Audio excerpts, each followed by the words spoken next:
Thank you very much. Feels like I'm gonna sing karaoke, so I might start singing Miljoner Rosor. The organizers asked me to talk about awakening the fighting spirit. So if that is agreeable to you, that's what I'm going to talk about. So how do we awaken the fighting spirit? The shortest answer is by winning, because winning is reinforces itself. It's self-reinforcing. So you get motivated by winning. So you get a fighting spirit by winning. Are you familiar with the concept of learned helplessness, perhaps? Raise of hands? Know it? Yeah. It's a term from psychology. It's millions of years ago since I read about it, so I can't describe it perfectly. But it's basically that they have done experiments, I think it was with dogs, some sort of animals, where they got small electric shocks. And then the animal was supposed to do something to avoid the punishment, if you like, the negative stimuli. And if their actions didn't result in what they desired, namely the absence of punishment, pretty soon they became passive. So they learned to be helpless. And I think this pretty well describes the psychology, the mentality of modern Europeans. We have become pathologically passive. Nietzsche had a term about slave morality, which is associated to passivity, passiveness. Basically, in the end, you become an object at the mercy of the whims of your circumstances. You don't see yourself as an actor, as the person in control of your own fate. The contrast, of course, is the action taker. The slave, the person guided by slave morality, desires rewards for his passive non-behavior, basically. Comfort, just desire comfort.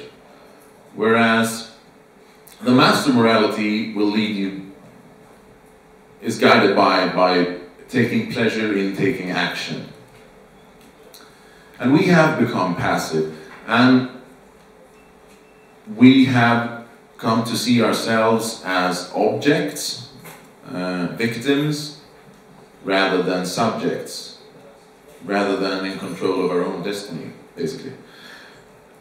And this manifests in different ways. We start rationalizing our own failures.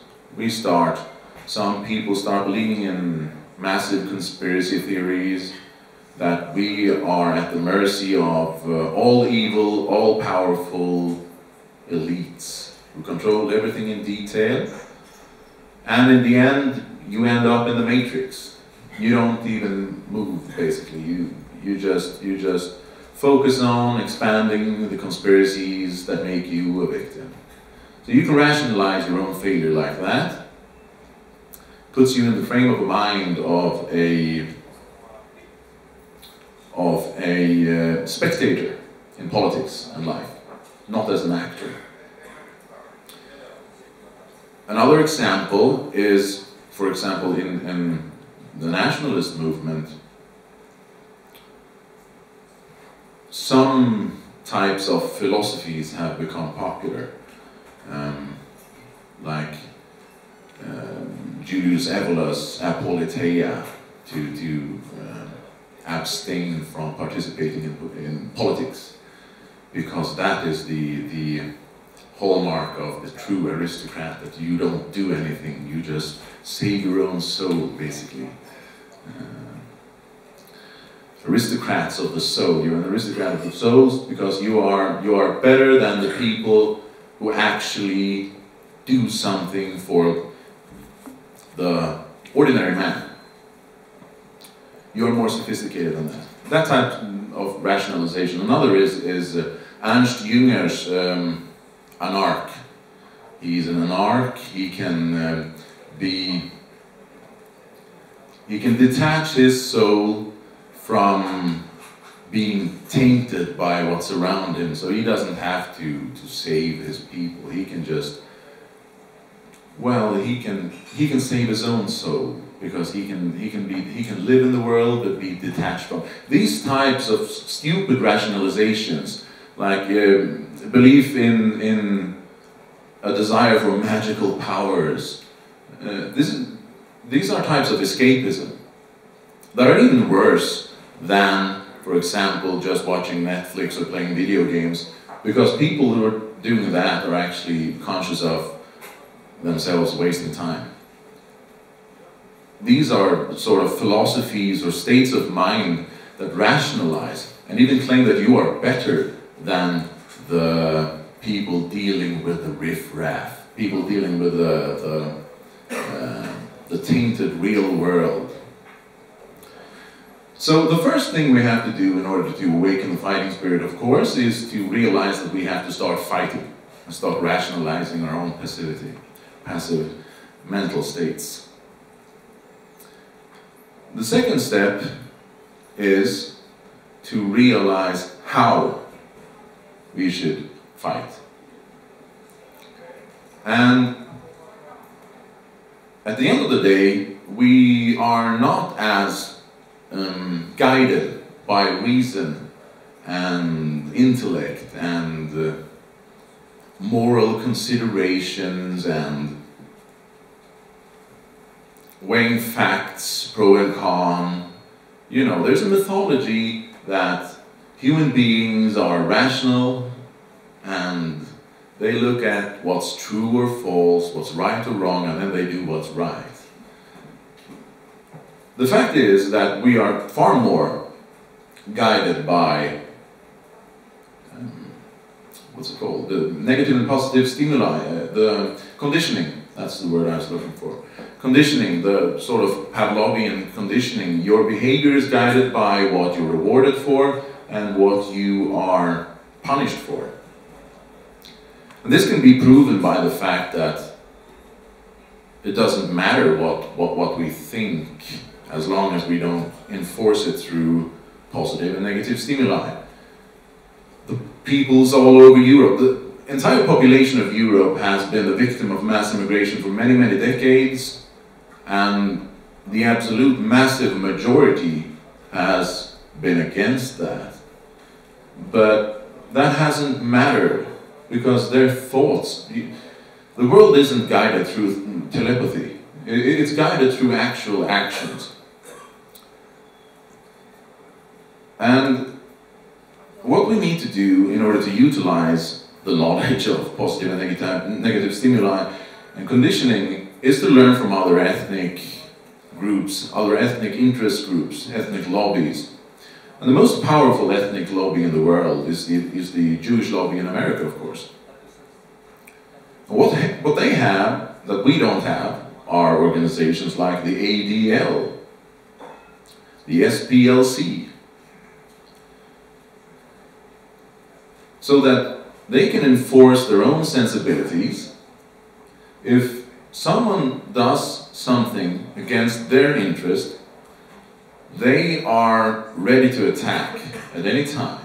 And people learn pretty quickly that some types of behaviors are rewarded and thus reinforced, and other types of behaviors or statements or whatever are punished.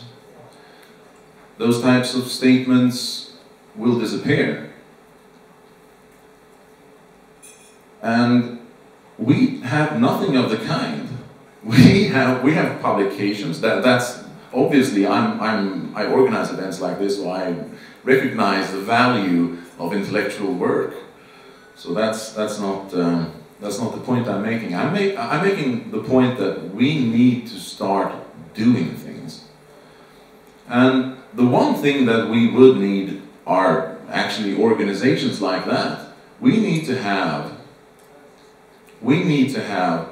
organizations with sets of lawyers working full-time, looking out for our interests, and if they find any transgressions against our sensibilities, they're going on the attack. I mean, we have to stop being the victims of this. There was one example in Sweden just last week, I think 2 weeks ago maybe. A student at KTH, the Kungliga Tekniska Högskolan, which is the technical college, the sort of college for, top college for engineers and so on in Sweden. And he had a discussion with some co-students, some ladies, that they had a discussion about the criminal behavior of immigrants. So they asked him, well, do you have statistics to support this? So he produced the statistics, gave them to these girls he had the discussion with, and the girls started passing them out to other students, and pretty soon this gentleman started receiving basically threats from the administration that he was going to receive punishment, that he was going to receive disciplinary measures. And the reason given by the administrator who talked to him was that, well, you know what will happen to me if I don't punish you. She didn't even agree with it. But it's just so that the system is rigged against us, you know? Because people know that, well, if they don't attack us, they get negative attention in the media, they get fired, their jobs are in jeopardy, everything goes against them, and we have no way to push back against behaviors like that. So, what we need to do is, well, the end of the story, of course, is that the alternative media in Sweden is sort of on the forward march, is growing, and brought attention to this, and we're actually able to push back against this gentleman being punished. So, in the end, they backed off, because we started having our side, that is, started having the ability, the capability of pushing back, giving them the negative attention for doing these silly things. Can you imagine, for example, a Jewish student handing out or just stating statistics about Jews being the victims of crimes or violence or whatever, and getting punished for it? It wouldn't happen, of course. And we need to set those same things in place for our people. So what we need to do is to start getting these small victories. Small victories are self-reinforcing, lead to bigger victories, and that is the way to awaken the fighting spirit. Because both losing and winning are self-reinforcing behaviors. And this is not sort of a quick fix, but we need to start organizing serious things like that. We need to have white versions of the ADL and the SPLC in every single white country. We need to have rich people on our side who are financing lawyers, working full-time to look out for our interests, and hitting real hard against transgressions against our rights. Because so far, complaining hasn't really helped, you know?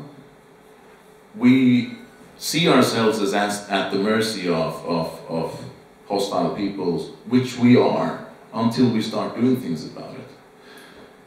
So, basically that's my message, that we need to start organizing, we need to start getting competent people together, start having the same organizations, stop complaining about being victims, stop rationalizing through silly conspiracy theories or silly philosophies about not doing anything because we're better than that.